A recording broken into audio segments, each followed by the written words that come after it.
드디어 3장을 마치고 이제 오늘부터 에베소서 4장을 시작하게 됩니다. 바울은 지금까지 1장에서 3장에 걸쳐서 우리가 얼마나 위대한 특권과 영광으로 부르심을 받았는지를 이야기했습니다. 이제 후반부 4장에서 6장에서는 우리가 그러한 부르심에 합당하게 살아갈 것을 권면합니다. 그래서 1장부터 3장까지는 이제 교리에 대해서 이야기하고, 또 4장부터 6장까지는 이제 실천에 대해서 그렇게 이야기를 하죠. 이 서두에 그러므로라는 접속사가 1장에서 3장의 교리적인 내용과 또 4장에서 6장의 실천적인 교훈을 연결하고 있습니다. 굉장히 중요한 단어예요. 그러니까 우리에게 어떻게 살아라 할 때는 반드시 그 앞에 뭐가 있어요? 그러므로가 있어요. 그렇게 살아야 될 이유가 있다는 것이죠. 기독교 신앙은 철저하게 하나님께서 행하신 일에 기초하고 있습니다. 하나님께서 이렇게 행하셨으니 그것을 근거로 해서 너희들은 이렇게 살아라 하는 것입니다. 우리가 무엇을 해야 하는가를 생각하기 이전에 하나님께서 우리를 위하여 어떤 일을 이루어 주셨는지를 알아야 한다는 것이죠. 그리스도의 삶은 먼저 이러한 진리를 깨달음으로 시작됩니다. 만약에 3장까지에 기록된 이 진리를 깨닫지 못하면 4장부터 시작되는 이 실천의 명령을 순종할 수가 없는 것입니다. 기독교 신앙의 세 가지 기둥은 교리와 체험과 실천입니다. 자, 뭐라고요? 교리가 있고, 그 교리를 믿음으로 받아들일 때 우리 삶에 체험이 생기겠죠. 내 안에 체험이 생기겠죠. 그 체험이 또 어떻게 이제 펼쳐지냐면은 삶 속에서 순종하고 실천하는 것으로 드러나게 되는 것이죠. 그래서 교리는 마치 건물을 지을 때 이 골조와 같아요. 우리 사람 몸으로 하면 뼈대와 같습니다. 자, 뼈대가 없이 살만 있다 한번 생각해 보세요. 스스로 제대로 설 수가 없겠죠. 유지할 수가 없겠죠. 일단 뼈대가 있어야 돼. 뼈대가 먼저입니다. 그래서 바른 교리에서 바른 체험과 실천이 나오는 것이죠. 교리가 부패할 때 모든 문제가 생겨나는 것입니다. 중세교회가 그래서 타락한 거예요. 그래서 우리 이제 중세 그 암흑시대라고 하죠.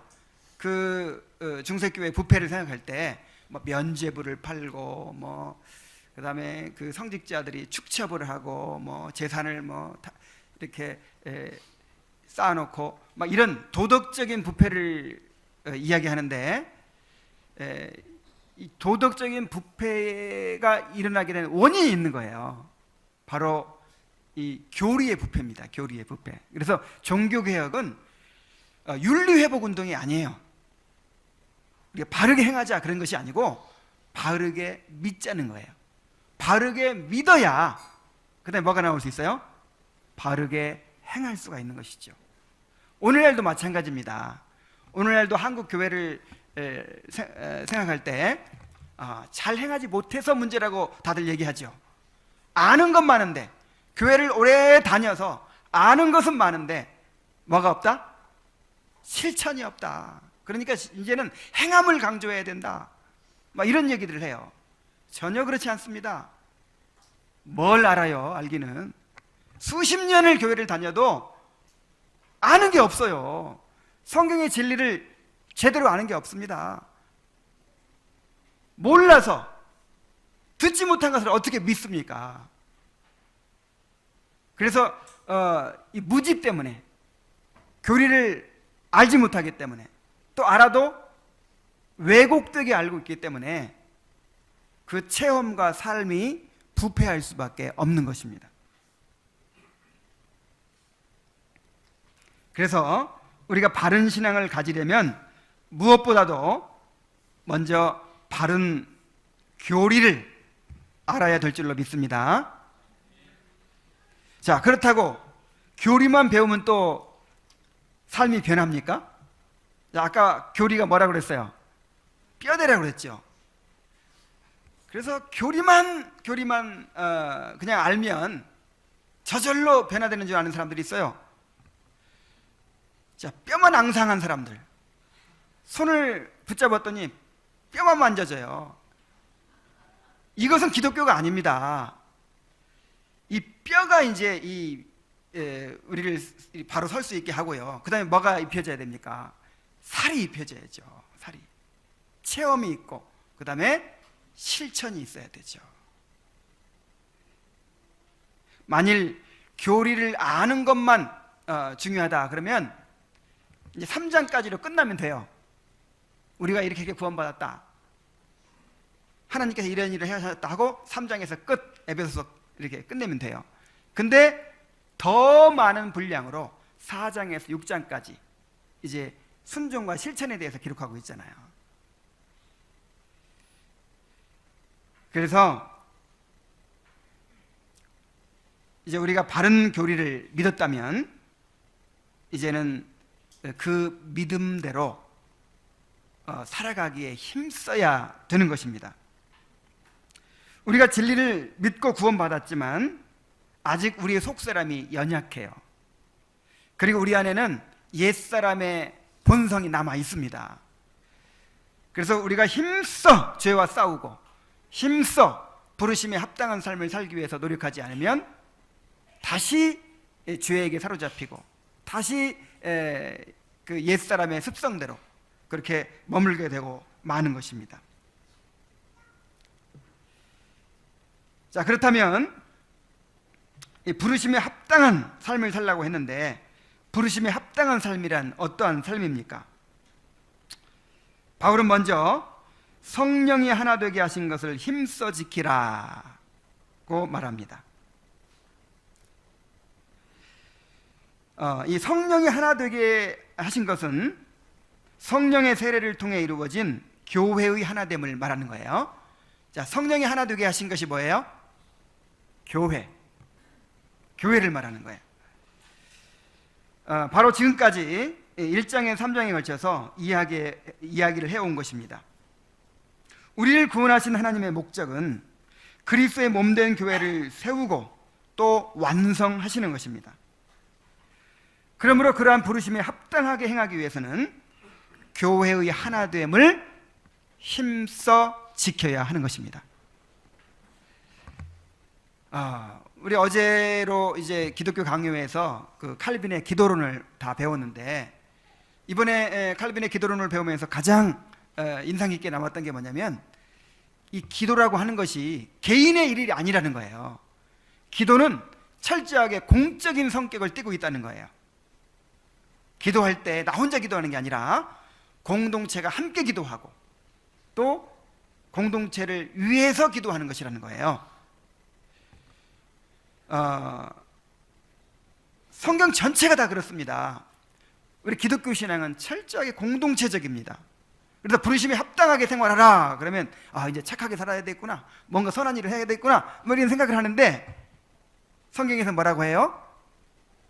성령이 하나 되게 하신 것을 힘써 지키라. 이 교회를 세우고 완성하시는 그 일에 이제 우리가 헌신하라는 거예요.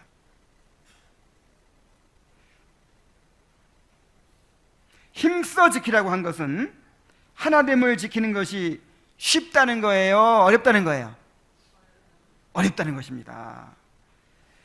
여기 힘쓰다라는 말은 애를 쓰다, 노력하다라는 뜻으로 현재형이에요. 보통 현재형은 계속 지속되는 일을 이제 나타낼 때 쓰거든요. 그러니까 한 번 힘써가지고 돼요? 계속해서 끊임없이 이 교회의 하나됨을 지키기 위해서 힘쓰고 애쓰고 노력해 가야 된다 하는 말이에요. 우리가 다 부패한 죄인들이기 때문에 이 죄는 자꾸만 분리시키고 흩어지게 하거든요. 그래서 가만히 있으면 저절로 흩어져요. 저절로 와해돼요.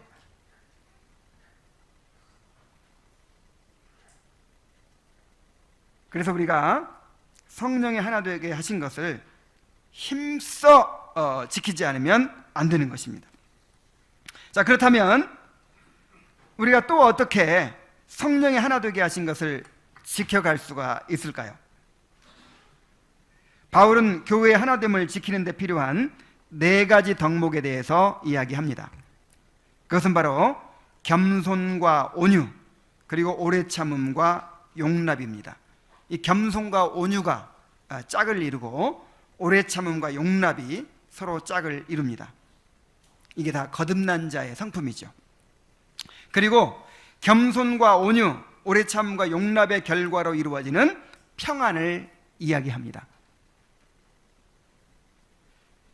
자, 우리가 성령이 하나 되게 하신 것을 힘써 지켜야 되는데 그러려면 단합대회를 해라 막 이러지 않고 안으로부터 시작해야 돼요. 안으로부터. 뭐 조직을 어떻게 하고 뭐 어떻게 관리를 하고 이게 아니에요. 우리 성품에서 시작이 되는 거예요. 그것이 뭐라고요? 겸손과 온유, 그 다음에 오래 참음과 용납, 그리고 그 결과로 이루어지는 평안. 그것에 대해서 오늘 자세히 살펴보도록 합시다.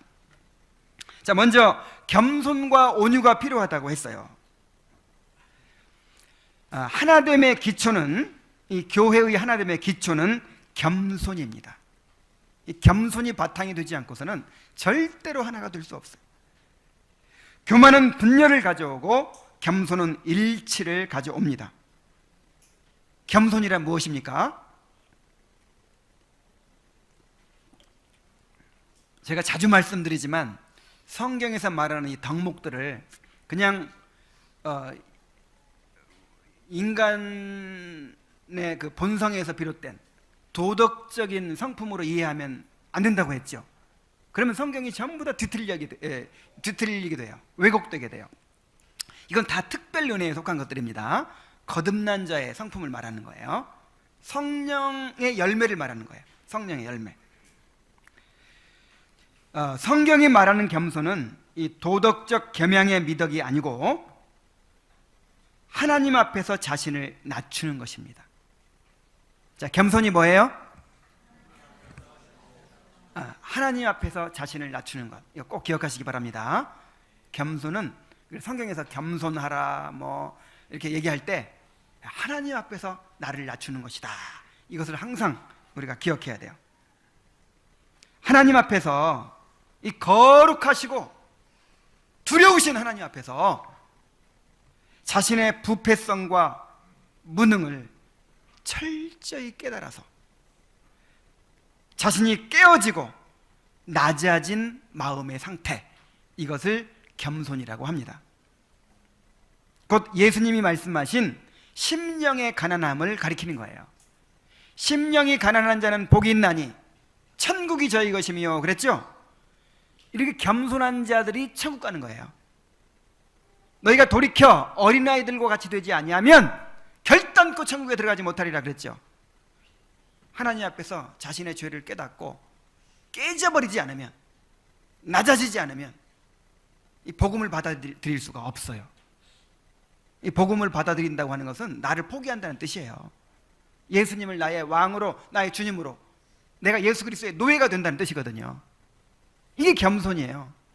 이렇게 되지 않으면 천국에 들어갈 수 없다 그랬어요. 그런데 이제 구원받은 사람들은 다 겸손한 사람들이죠. 이미 겸손이라는 이제 겸손해졌죠. 하나님 만났으니까. 하나님 만나면 겸손해지지 않을 수가 없어요. 꼬꾸라지지 않을 수가 없는 거예요.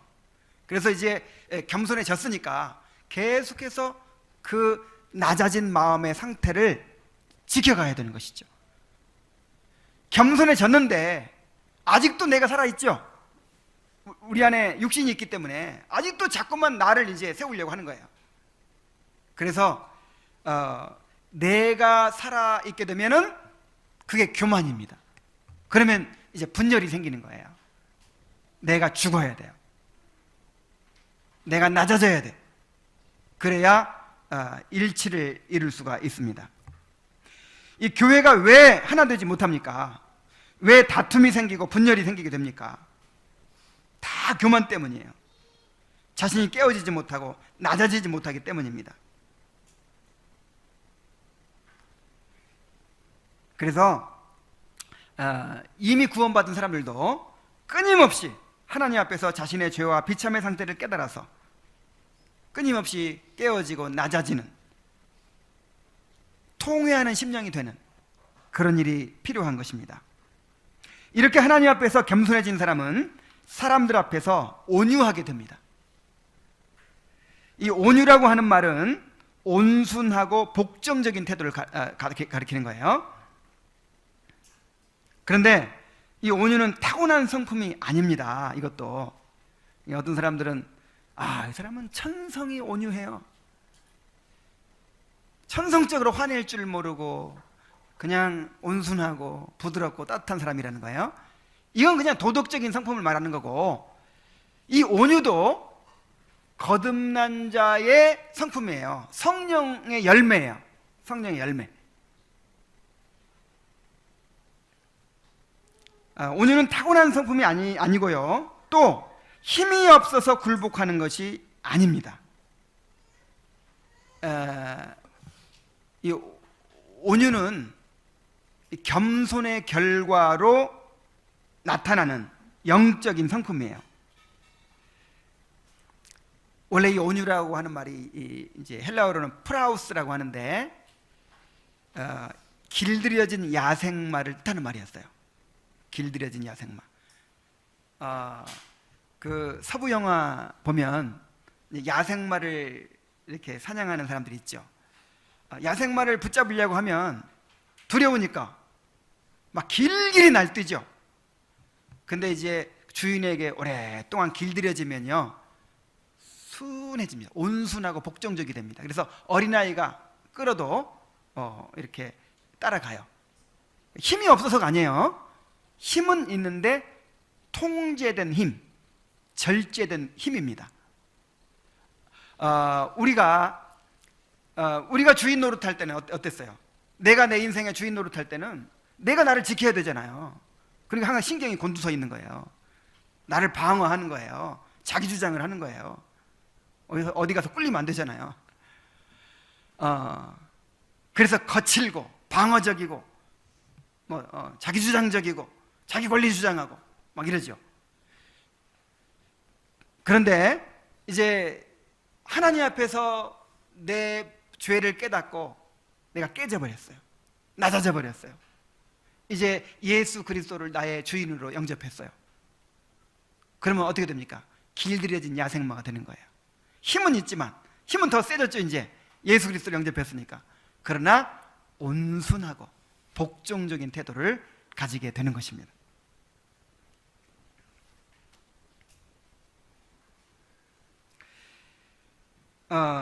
그래서 진정으로 거듭난 사람들은 겸손한 사람들일 뿐만이 아니라 온유한 사람들입니다. 성경의 위인들을 보세요. 아브라함, 이삭, 야곱, 모세, 다윗. 성경의 모든 이 구원받은 성도들은 다 어떤 사람이에요? 온유한 사람이에요. 그래서 주님은 온유한 사람들이 천국을 차지하게 될 것이라고 말씀하셨습니다. 마태복음 5장 5절에 온유한 자는 복이 있나니 그들이 땅을 기업으로 받을 것이며 그랬어요. 여기서 땅은 천국을 가리키죠. 그래서 이렇게 온유한 사람들만이 교회의 하나됨을 이룰 수가 있고, 또 이렇게 온유한 사람들만이 천국을 차지하게 된다라고 하는 것입니다. 그래서 이 공동체가 하나 되는 것은요, 겸손과 온유가 기초가 되는 것입니다. 이 공동체 안에서는 항상 서로가 겸손하고 온유하게 대해야 합니다. 교만과 거친 태도는 언제나 다툼과 분쟁을 일으킵니다. 오늘날 교회 안에 그토록 다툼과 분쟁이 많은 것은 겸손과 온유가 없기 때문입니다. 이번에 노회에 참석을 했어요. 지난 월요일 날 아침 10시부터 밤 8시까지 이제 노회를 참석을 했는데 교회들마다 얼마나 그렇게 문제가 많은지, 이제 그 문제들을 또 다루려고 하는 그 노회에서 또 얼마나 참 고성이 오가고 자 그랬는지 몰라요. 근데 그런 것도 필요합니다. 문제를 다루려면 집안에서도 막 큰 소리 날 때가 있죠. 그래서 그게 무조건 나쁜 건 아니에요. 그게 필요할 때는 필요해요. 그런데 참 그 노회를 참석하면서 마음이 우울했습니다.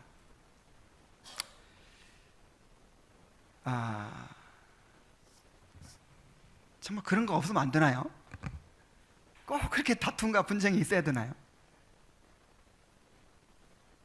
우리 교회도 앞으로 그렇게 될까요?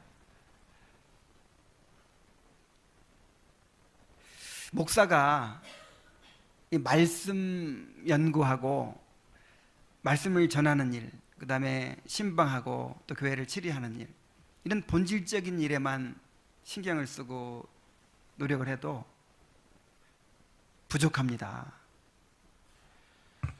그런데 만약에 교회에 어떤 다툼이 생겼다고 생각해 보세요. 뭐 장로파, 무슨 목사파 두 편 나눠가지고 서로 싸운다고 생각해 보세요. 내가 지금 말씀을 전하고 있는데 한 반절은 나를 지금 미워해가지고 꼬투리 잡으려고 이렇게 하고 있다고 생각해 보세요. 여러분, 아이고 생각만 해도 끔찍해요. 근데 수많은 교회들이 그런 상태에 있어요. 이 당회 무슨 뭐 노회 뭐 이런데 하여간 안 싸우는 데가 없어요. 이 장로교회의 정치 원리는 이 천주교의 교황제처럼 한 사람이 어떤 권위를 가지고 지배하는 그런 제도가 아닙니다. 그리고 다수결 원칙으로 모든 회중들의 뜻을 물어가지고 일일이 어떤 일을 행하는 그런 회중 정치도 아니에요. 이제 회중들이 대표를 뽑아가지고 직분자를 뽑아가지고 그 직분자들이 이 회를 이루어서 당회를 이루어서 당회, 재직회, 그다음에 또 뭐죠? 공동회 이런 걸 이루어가지고 이제 그 회가 이끌어가는 그런 정치 제도예요. 그래서 당회 위에는 또 당회들이 모인 노회가 있고 노회 위에는 노회들이 모인 총회가 있어요. 그래서 장로교의 정치 제도는 이 회가 이끌어갑니다. 회의체가 권위를 가지고 회의체가 이끌어가요. 이것이 성경에서 명시된 그런 제도거든요. 왜냐하면 인간은 부패했기 때문에 한 사람이 모든 권한을 가지고 그렇게 주장하면 안 돼요.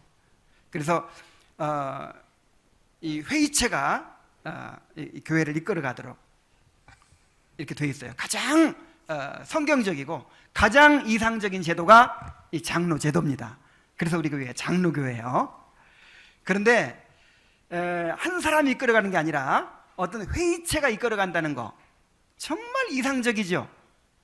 그런데 항상 가장 영양가 많은 음식이 가장 쉽게 부패하는 것처럼 이 이상적인 것이 이 잘못되면 가장 흉한 모습이 됩니다. 그래서 회를 하다 보니까 어떻게 돼요? 회의를 하고 자꾸 하다가 회의에 빠지고 그 회의가 하면 잘 됩니까? 회의가? 막 다툼과 분쟁이 있을 수밖에 없어요. 그래서 이렇게 문제가 많은 거예요. 그래서 겸손과 온유가 중요한 것입니다. 정말 회심하지 않은 사람들, 물론 우리가 다 이렇게 분명하게 구분할 수는 없죠.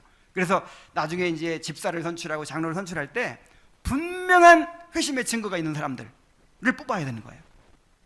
아, 이 사람이 사회에서 뭔가 한 가닥 컸던 사람이니까 교회에서 능력 있게 일을 잘할 거다. 일 잘하는 게 소용없어요. 겸손하고 온유해야지.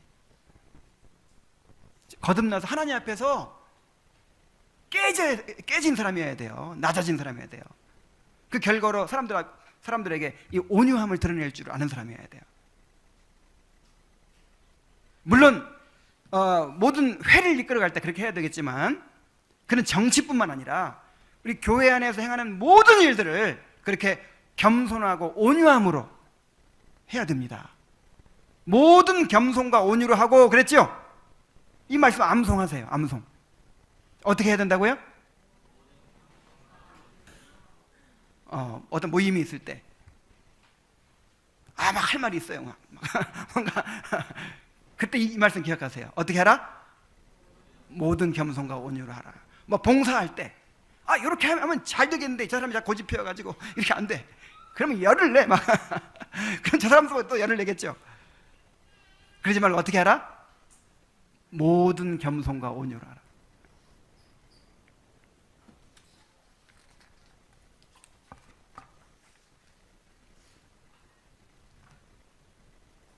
때로는 어떤 일에 의견을 달리할 수도 있고 잘못된 부분들을 지적하고 책망할 수도 있습니다. 이런 일도 꼭 필요해요. 이걸 이렇게 권징이라고 하죠. 상호 간에도 권징이 있어야 되고, 이 교회에서 이제 권위를 가지고 성도를 권징을 해야 됩니다.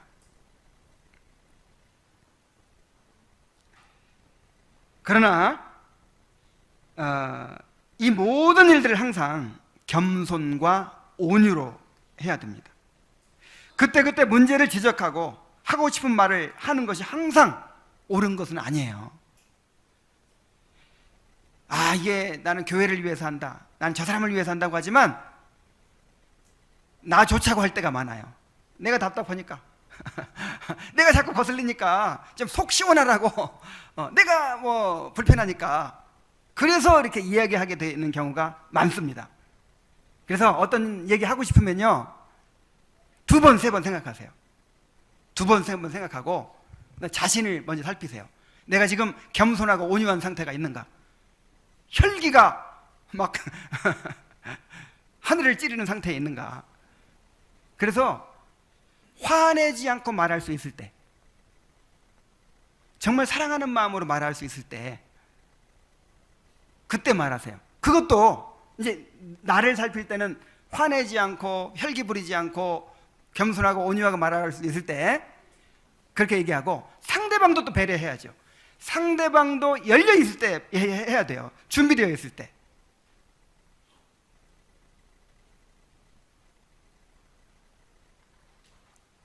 웬만하면 그냥 넘어가세요. 웬만하면. 저도 이 젊었을 때는 그때 문제를 해결하고 지나가야 돼요. 근데 그리고 이제 가정에서도 마찬가지예요. 가정에서도 이 아내의 욕을 고쳐줘야 돼. 이것 때문에 지금 문제야. 그래서 이제 어디 갔다 오면 딱 지적을 하는 거예요. 자, 그래가지고 효과가 있었을까요? 없었을까요?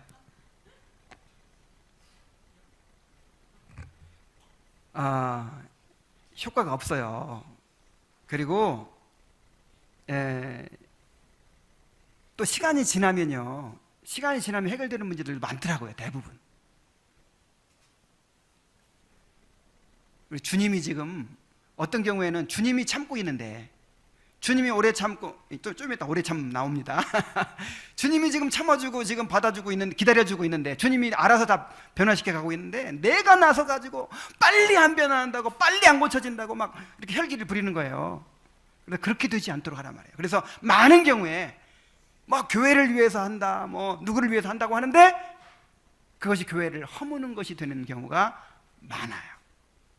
요즘 또 세대가 달라져 가지고, 옛날에는 할 말을 제대로 못하는 시대잖아요. 어른들한테 말 한마디 잘 못하고. 근데 지금 이제 젊은 사람들은요, 할 말 딱딱 합니다. 시어머니도 필요 없고 선생님도 필요 없고 목사도 필요 없어요. 그냥 부모한테도 마찬가지고. 할 말 딱딱하죠. 그런데 그렇게 하는 것이 아무리 옳은 말이라도 옳은 방법으로 해야 된다는 거 기억하시기 바랍니다. 자, 이렇게 이제 겸손하고 온유할 때 오래 참을 수가 있어요. 그래서 오래 참음으로 사랑 가운데 서로 용납하라 이렇게 이야기를 합니다. 자, 오래 참다는 말이 무슨 뜻입니까? 다른 사람의 잘못이나 부족함에 대하여 분노하거나 앙가품하지 않고 오래 참고 견뎌내는 것을 의미합니다. 오래 참는다는 말에는 뭔가 누가 나를 힘들게 한다는 것을 전제하는 말이죠. 나를 힘들게 하지 않으면 오래 참을 필요가 있어요, 없어요? 없죠. 근데 오래 참으라 하는 것은 그만큼 공동체 생활을 하다 보면 참을 일이 많다는 거예요, 적다는 거예요? 많아요. 참을 일이 많아요. 다 내 마음 같지 않고 다 내 눈에 들지 않아요. 왜 저 사람은 꼭 저렇게 행동을 하지? 왜 저 사람은 저렇게 하지? 이런 것들이 너무 많아요. 우리가 다 부패한 죄인들입니다. 다 자기중심적이고 이기적인 사람들입니다. 모두가 상처를 지니고 있고 상대방을 찌르는 가시를 가지고 있어요. 그래서 꼭 고슴도치와 같아요.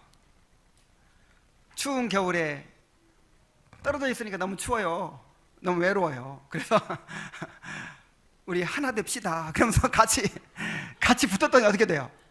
찔러요. 찌르고 피가 나고 아파요.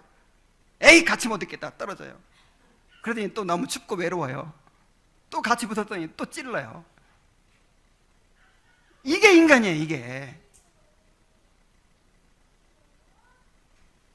이 세상에서 가장 가까운 관계가 부부관계죠.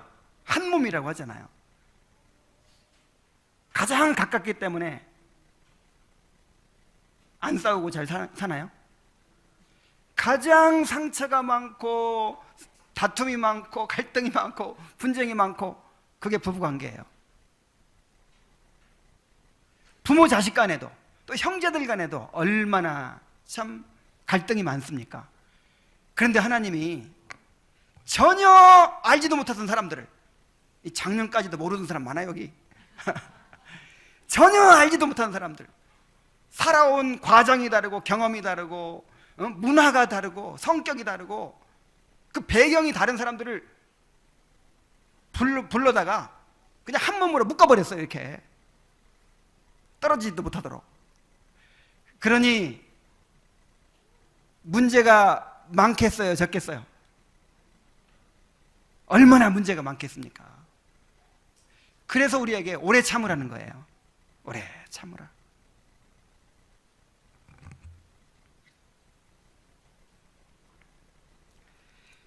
그래서 고린도전서 13장 사랑장에 보면 사랑을 무엇이라고 했습니까? 우리가 서로 사랑해야죠. 자, 사랑해야죠. 이제 사랑하려면 어떻게 해야 됩니까?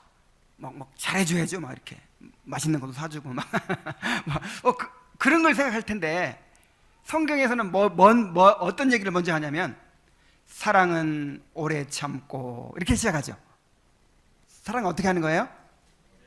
오래 참는 거예요. 사랑은 생각만 해도 가슴이 두근거리고 손잡으면 전기통하고 막 그리움에 사무치고 그런 거 아닙니다. 그런 거 아니에요. 그런 거는 짧으면 6개월, 길면 3년 안에 끝납니다. 호르몬의 작용이에요.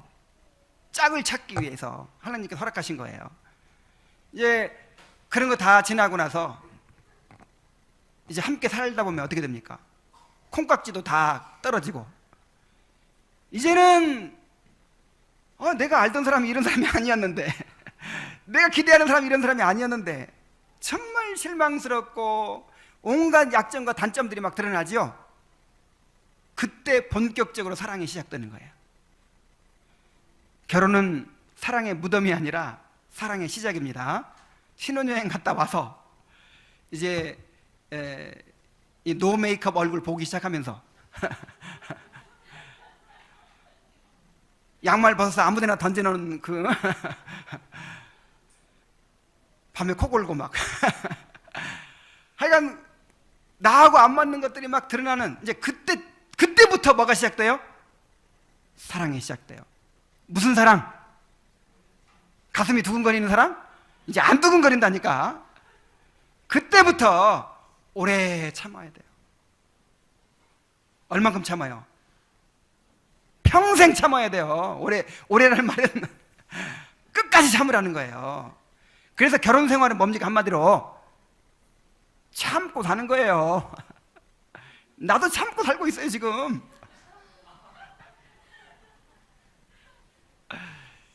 제 아내도 한 50년은 아니구나, 한 30년을 그렇게 잔소리해도 안 변한 것이 너무 많기 때문에 계속해서 참고 살고 있습니다 지금. 그래서 이 사랑장에 보면은 사랑은 오래 참고로 시작해요. 그리고 나서 나중에 어떻게 끝납니까? 모든 것을 참으며 모든 것을 견디느니라, 그렇게 끝나요. 그래서 사랑장의 요약, 사랑은 오래 참고 견디는 거예요. 자, 사랑이 뭐예요? 이런 사랑이 지금 우리에게 필요하다. 이런 사랑이.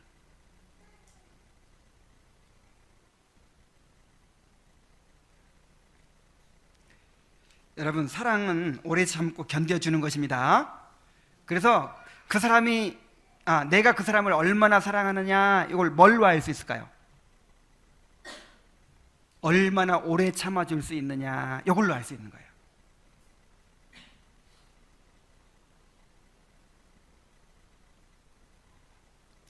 자, 이렇게 오래 참는 데서 더 나아가서 이제 그 사람을 용납해야 됩니다. 받아들여야 됩니다. 자, 용납이라는 말이 무슨 말이냐면 상대방을 있는 그대로 받아들이는 것을 의미합니다. 오래 참는 것이 사랑의 소극적인 면이라면 그를 용납하는 것은 사랑의 적극적인 면입니다. 우리가 주님께서 붙여주신 성도들을 나의 지체로, 나의 가족으로 받아들여야 돼요. 선택의 여지가 없어요. 로마서 15장 7절에 그리스도께서 너희를 받아 하나님께 영광을 돌리심과 같이 너희도 서로 받으라 그랬어요. 들이받으라는 게 아니라 받아들이라는 거예요. 내가 마음에 드는 사람은 이 사람은 참 내 스타일이야. 이 사람 한번 사귀어봐야겠다. 그러면서 이 사람은 마음에 받아들이고, 이런 사람은 나는 정말 상대하기 싫어. 그리고 내치고. 그럴 권리가 있어요, 없어요? 없어요, 우리에게. 그랬다가는 심판받아요. 하나님께서 우리를 그렇게 하나님의 주권대로 불러다가 한 몸을 이루시고 한 가족을 만드셨어요. 그래서 우리는 선택의 여지 없이 어떻게 해야 돼요? 받아들여야 돼요. 자, 혹시 아직까지도 안 받아들여진 사람 있는 사람 받아들이시기 바랍니다.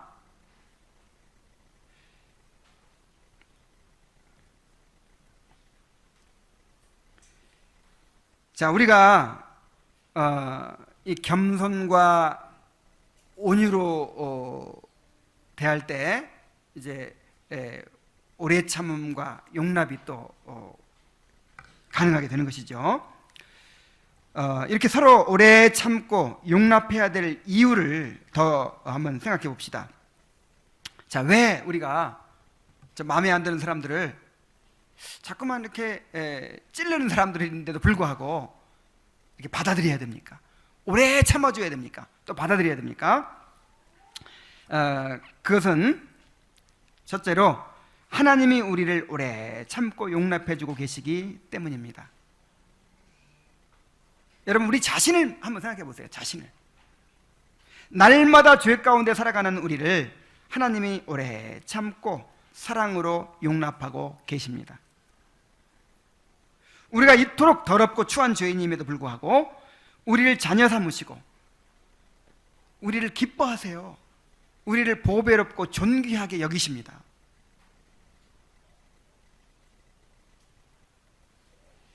이런 사랑을 좀 더 실감나게 깨닫게 하시기 위해서 우리에게 자녀들을 주셨잖아요. 여러분, 어린 자녀들을 한번 생각해 보세요. 우리에게 도움이 됩니까? 하나도 도움되는 거 없죠. 얼마나 철저하게 이기적인지 자기밖에 몰라요. 달면 삼키고 쓰면 뱉고 그냥 엄마 사정은 생각지도 않아요. 요만큼도 안 알아줘요. 당장 내 욕구만 채워달라는 거죠. 악착같이 그렇게 막 매달리잖아요. 근데 어떻습니까? 그 아이들에 대해서 똥오줌 가리면 내가 받아줄게. 너 네 스스로 엄마 귀찮게 안 하고 네 스스로 살아갈 수 있으면 내가 받아줄게. 그럽니까? 그냥 그 상태로 그대로 받아주잖아요. 오래 참죠. 오래. 얼만큼 참아요? 어른 돼서 스스로 독립해 살 때까지 그 부족함을 다 참아줘요. 그 연약함을 다 참아주고 있어요.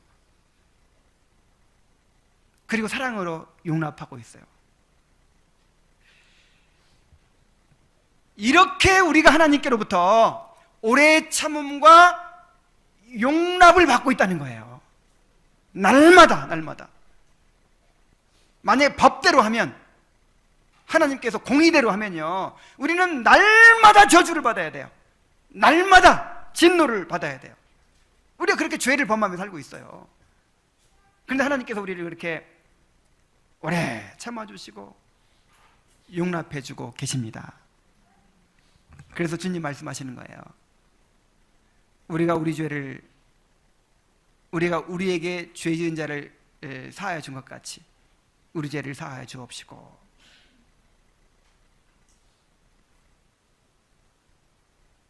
로마서 15장 7절에 그리스도께서 너희를 받아 하나님께 영광을 돌리신 것 같이 너희도 받으라 그러잖아요. 그러니까 항상 그리스도께서 나를 어떻게 받고 계시는지, 용납하고 계시는지를 우리가 기억해야 될 줄로 믿습니다. 자, 이런 사랑을 깨닫는다면 우리 곁에 해주신 형제자매들을 오래 참고 사랑으로 용납할 수가 있을 것입니다. 자, 또 한 가지 이유는 뭐냐면요, 주님이 그들을 오래 참고 용납하고 계시기 때문입니다. 이 교회 안에 들어온 성도들을 우리가 선택한 것이 아닙니다. 하나님이 보내셔서 우리와 한 몸을 이루게 하셨습니다. 그리고 하나님께서 그들의 구원을 이루어가고 계십니다. 우리 마음대로 할 수 없죠. 하나님께서 하십니다. 하나님의 시간표대로 이루십니다. 그래서 우리는 하나님을 믿어야 돼요. 하나님의 주권을 인정해야 돼요. 우리 마음대로 그들을 거부할 수가 없습니다. 이것은 심판받을 죄를 범하는 것이죠. 로마서 14장 10절에 내가 어찌하여 내 형제를 비판하느냐, 어찌하여 내 형제를 업신 여기느냐, 우리가 다 하나님의 심판대 앞에 서리라 그랬어요. 좀 믿음이 연약하더라도, 좀 부족하더라도 지금 하나님께서 용납해주고 계시는 거예요. 그리고 하나님의 시간표대로 그를 지금 빚어가고 계시는 거예요. 근데 우리가 무슨 권리로 그를 함부로 비판하고 판단하고 정죄하고 마음으로부터 거부할 수가 있습니까?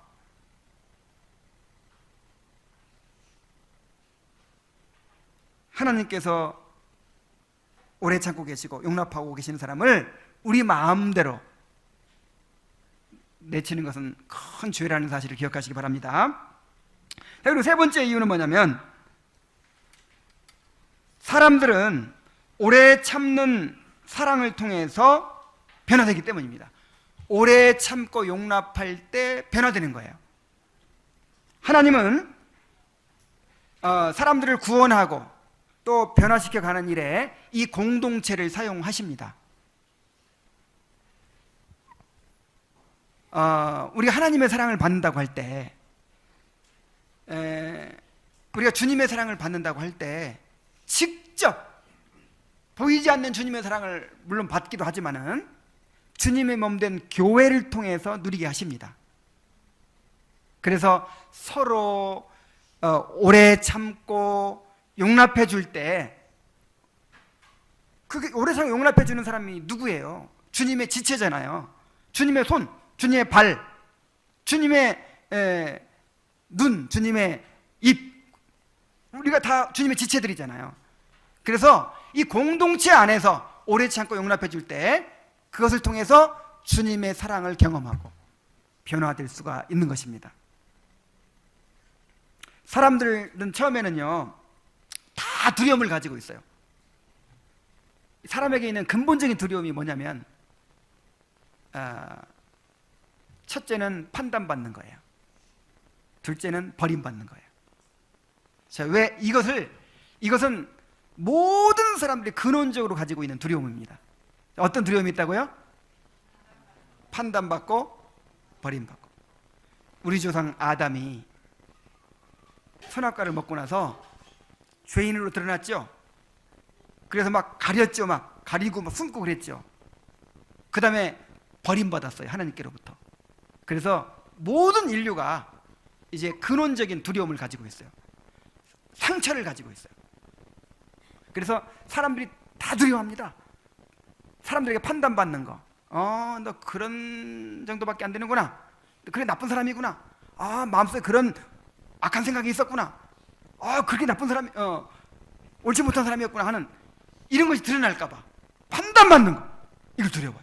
그래서 감추고 다니는 거, 이렇게. 그 다음에 그 판단받으면 어떻게 돼요? 버림받잖아요. 그래서 사람들은 항상 두려움 가운데 자기를 감춥니다.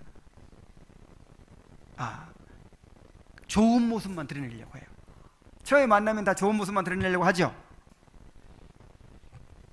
그런데 이제 좀 관계가 안전하다 싶으면, 이제 좀 안전하다 싶으면 드디어 본성을 드러내요. 그래서 연애할 때는 항상 예쁜 모습만 드러냈지만 이제 결혼하고 딱 이제 빼도 박도 못하면 어떻게 돼요? 그때 이제 본성이 다 드러나는 거예요. 그때부터 이제 오래 참고 용납하는 게 필요하죠. 그런데 그렇게 있는 모습을 그대로 드러낼 때, 그때 오래 참고 용납해 줌으로써 사람들은 변화가 되는 거예요. 자, 변화의 원리를 아시겠습니까? 사람들은요 이렇게 아직 두려움을 벗어버리지 못할 때, 신뢰관계가 형성되지 않았을 때 뭔가를 고치려고 하고 지적하고 하잖아요. 그럼 이것을 공격으로 받아들여요. 그래가지고 고치려고 하지 않고 어떻게 해야 돼요? 오히려 더 자기를 방어하고 더 삐뚤어집니다. 그래서 우리 흔히 그런 말을 하잖아요. 뭐 지적하려면 그 전에 한 5번 이상은 칭찬한 것이 있어야 된다. 이게 무슨 말이냐면 늘 나를 칭찬하고 인정해 줬거든요. 그래, 그 사람하고는 신뢰관계가 있어요. 그래서 감정적인 신뢰가 있기 때문에 한 번 지적하더라도 그를 받아들일 여유가 있다, 이 말이죠. 자, 이게 바로 그런 원리예요. 다 두려움을 가지고 있다니까요. 그래서 막 자기를 감추려고 하고 어떻게든지 그 판단받고 버림받는 것을 모면하려고 하고 있는 상황에서 성급하게 지적하고 성급하게 고치려고 하고 그러면 막 방어하고 맞받아치는 거예요. 절대 바꿔질 수가 없어요. 하나님께서 우리를 그렇게 변화시키셨나요? 하나님의 사랑을 값없이 주시잖아요. 그래서 하나님의 사랑 안에서 안식하게 하시잖아요. 그러니까 우리가 마음 놓고 이제 우리의 죄를 다 고백하고 변화를 받아들이잖아요.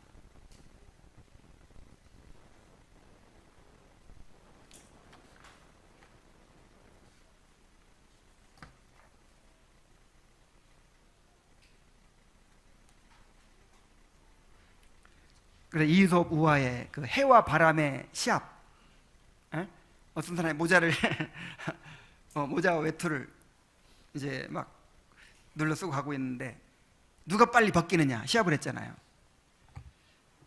바람으로 막 벗기려고 하니까 벗어져요, 안 벗어져요? 더 막 꼭꼭 움켜 이렇게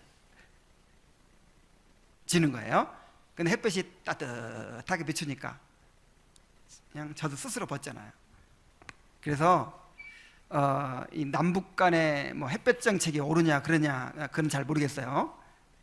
그런데 우리는 무슨 정책을 써야 돼요? 햇볕 정책이 필요합니다. 항상 태풍 정책만 쓰는 사람들이 있어 보니까. 그거 가지고 절대 안 돼요. 자, 오늘부터 정책을 바꾸십시오. 햇볕 정책으로 바꾸시기 바랍니다. 한 가지 더 말씀드리자면 가장 중요한 게 있어요. 가장 중요한 이유가 무엇보다도 우리 자신을 위해서 오래 참고 용납해야 합니다. 나에게 상처를 주고 손해를 끼치고 나를 힘들게 하는 사람을 오래 참고 용납하라고 하니까 내가 손해보는 것 같죠? 근데 사실은 우리 자신을 위해서 그렇게 하라는 거예요. 자신을 위해서. 우리가 오래 참고 용납한다고 해서 사람들이 변합니까? 그게 더 빨리 변하는 방법이라고는 했지만 빨리 변해요, 안 변해요? 오히려 이용합니다, 처음에는. 그죠? 빨리 변하진 않아요. 그리고 아예 안 변할 수도 있어요. 오래 걸릴 수도 있고 아예 안 변할 수도 있어요. 이건 주님의 소관이에요. 그러나 우리는 다만 순종해서, 주님의 말씀에 순종해서 오래 참고 용납하는 거예요. 그러면 상대방은 변하지 않더라도 내 자신이 변합니다.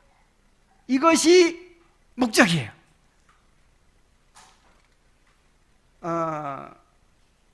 우리가 서로에게 오래 참고 용납하는 과정을 통해서 우리 자신이 깨어지고 주님을 닮게 하는 것이 주님의 목적입니다. 그래서 여러분, 우리가 좋은 교회가 되려면 정말 좋은 사람들만 모여야 되겠죠?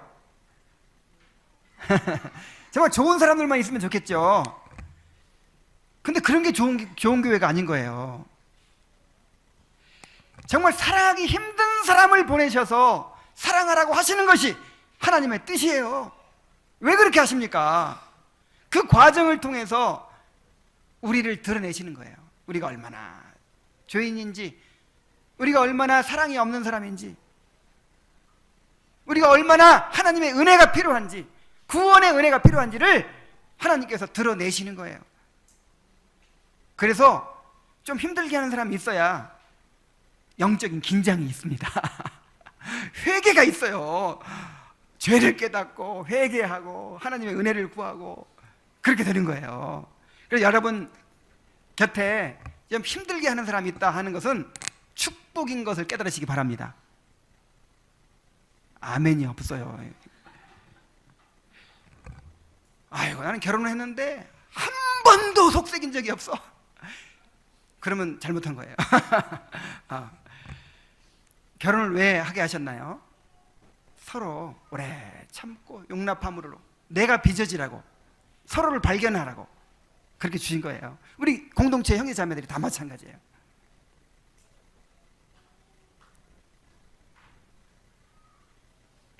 자, 호세아한테 누구를 사랑하라고 하셨나요? 고멜이 어떤 여자예요? 정말 그 행실이 불량한 그런 여자잖아요. 그러니까 고멜을 사랑하라고 하니까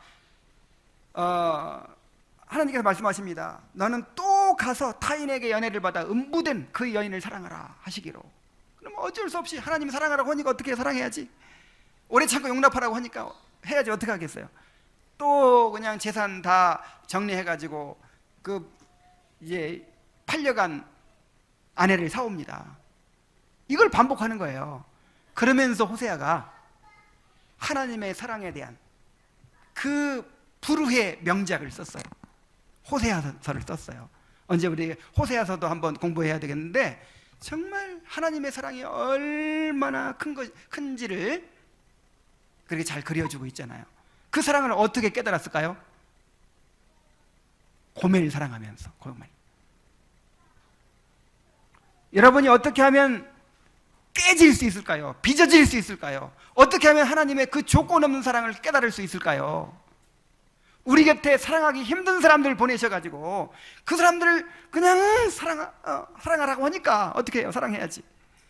오래 참고 용납하는 가운데 그렇게 자기 죄를 깨닫게 하시고 깨지게 하시고 빚어지게 하시는 것입니다. 그래서 순종해야 돼요. 그냥 회피하면 안 돼요. 흔히 그런 말을 하죠. 사랑의 반대가 뭐라고요? 무관심이라고. 나는 아무도 싸우는 사람 없어. 나는 그냥 다 그냥 편안히 지내. 이게 중요한 게 아니에요. 거리를 적당히 띄워놓고 안 부딪히려고. 그것이 사랑의 반대입니다. 적극적으로 함께 섞이고 받아들이고 오래 참고 용납하는 그런 관계가 되어야 할 줄로 믿습니다. 자, 그렇게 해서 이제 겸손과 온유가 바탕이 되고, 겸손과 온유의 바탕에서 이제 서로에 대해서 오래 참고 용납하죠. 그러면 서로의 관계 속에 평안이 깃들게 됩니다. 여기서 평안은 서로의 관계에서 누리는 평화를 가리키는 거예요. 그리스도께서 십자가를 지심으로 죄로 말미암아 원수되었던 하나님과 우리 사이에 평화를 이루셨죠. 또한 우리 서로의 관계 속에서도 평화를 이루셨습니다. 그래서 주님께서 선물로 주신 이 평화를 우리가 잃어버리지 않도록 해야 돼요. 서로의 관계 속에서 이 평안을 지켜가야 합니다. 골로새 3장 15절에 그리스도의 평강이 너희 마음을 주장하게 하라 그랬어요. 우리 한번 따라해 봅시다. 그리스도의 평강이 너희 마음을 주장하게 하라. 자, 여기서 평강이 주장하게 하라는 말은 아무 걱정도 근심도 없이 그냥 편안히 있어라 그 뜻이 아니고 관계에 대한 명령이에요. 아무도 그렇게 불편한 사람이 없어야 된다는 거예요. 갈등하고 있는 사람이 없어야 된다는 거예요. 미워하고 있는 사람이 없어야 된다는 거예요. 모든 사람과 평화로운 관계를 가지고 있어야 된다는 거예요. 다시 읽습니다. 그리스도의 평강이 너희 마음을 주장하게 하라. 너희는 평강을 위하여 한 몸으로 부르심을 받았나니. 이 평강을 누리게 하려고 한 몸으로 부르셨다는 거예요. 그래서 목사와 성도 사이에, 성도와 성도 사이에 평화가 깨어졌다면 이건 정말 큰 문제입니다. 야, 정말 이것처럼 큰 문제는 없어요. 너무 슬픈 일이에요. 여러분 혹시 저한테 불편한 분들 계십니까? 빨리 해결해야 돼요. 빨리 용서하고 해결하세요. 용서해 주세요. 그렇지 않으면 어떻게 됩니까? 성령을 소멸하게 되는 거예요. 이 불화는요, 서로 불화하면요 성령이 소멸돼요. 여러분 불화하고 있는데 하나님의 말씀이 들리겠습니까? 서로 불화하고 말 안 하고 그러면서 해를 넘기고, 여러분 이거는요 공동체를 파괴하는 일이에요. 어떻게 성령이 역사합니까? 그런 상황에서 나 한 사람만 잘하면 된다, 그게 아니에요. 우리 한 몸이잖아요.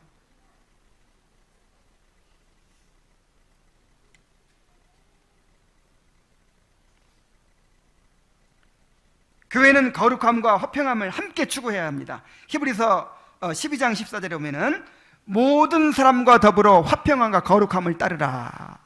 이것이 없이는 아무도 주를 보지 못하리라 그랬어요. 참 중요한 말씀입니다. 자, 모든 사람과 더불어 뭘 쫓으라고요? 화평함, 그 다음에 거룩함. 이 두 가지가 이 교회의 특성이고요, 구원받은 사람의 특성이에요. 우리가 추구해야 될 목적이에요. 화평함은 서로 하나 되고 서로 평화를 이렇게 평화롭게 공동체를 이루는 것이죠. 그 다음에 거룩함은 뭐예요? 이제 이 죄로부터 분리되는 것이고 모든 부정한 것들로부터 분리되는 것이죠. 하나님 앞에 철저히 구별되는 것이죠. 그런데 이 두 가지가 함께 한다는 것이 참 어려운 일이에요. 거룩함을 지키려고 하면 뭐가 깨져요? 화평함이 깨져요. 그러니까 화평함을 추구하면요, 거룩함을 또 잃어버려요. 그런데 우리는 거룩함을 추구하면서도 거룩함을 추구하기 위해서 권징이 시행되고 그러면서도 화평함을 잃지 말라는 거예요. 화평함을 추구해야 된다는 거예요. 그래서 그 거룩함을 추구한다고 하면서 화평함을 잃어버린 사람들을 많이 봤어요. 그래서 소위 개혁주의를 개혁을 한다, 이런 개혁을 부르짖는 사람들 가운데 화평이 없는 사람이 많아요.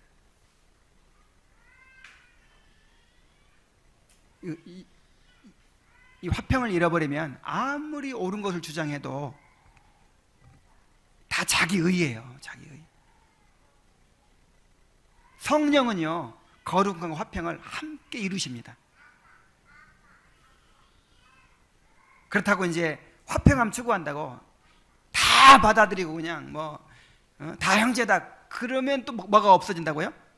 거룩함을 잃어버리죠.